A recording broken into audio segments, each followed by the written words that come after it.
Atama khali ivarewi lukama shama Isama ara ina lukama shan sampan Aira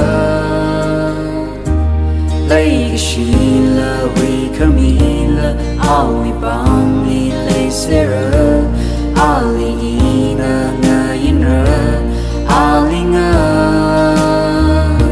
Sam chingra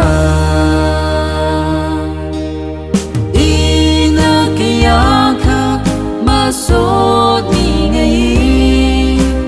Ina kaya ka Haning kwi ngayi Roho na wi Lay kashi Yang lu ara imiri Na nakaring ni haira Mashiman lu imirin na linga soda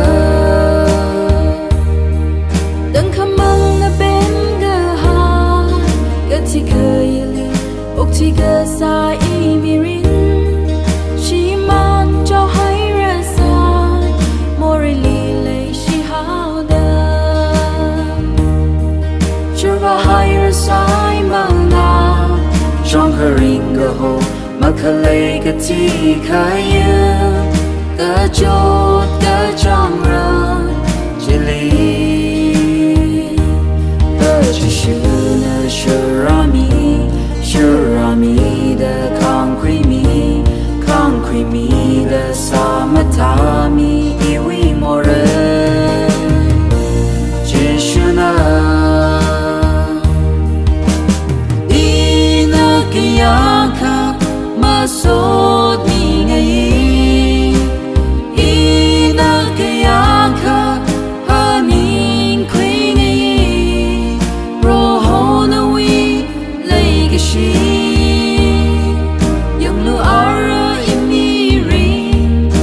Nakaring ni haira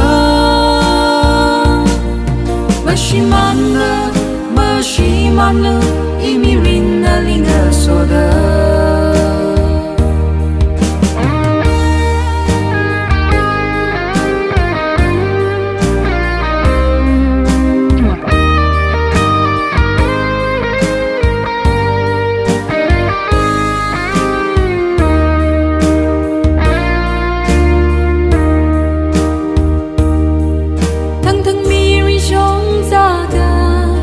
Sadlong hili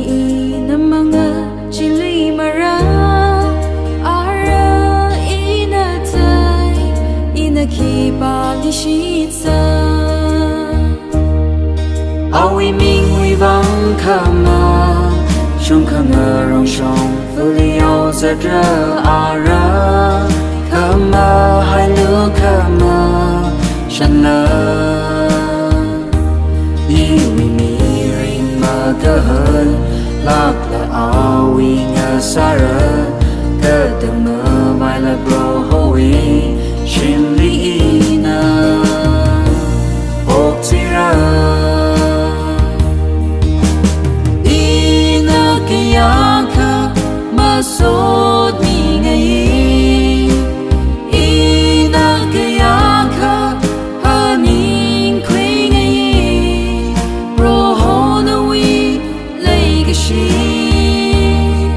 Yang lu ara imirin Na nakaring ni haira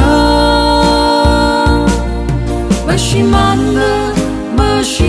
lu imirin na linga soda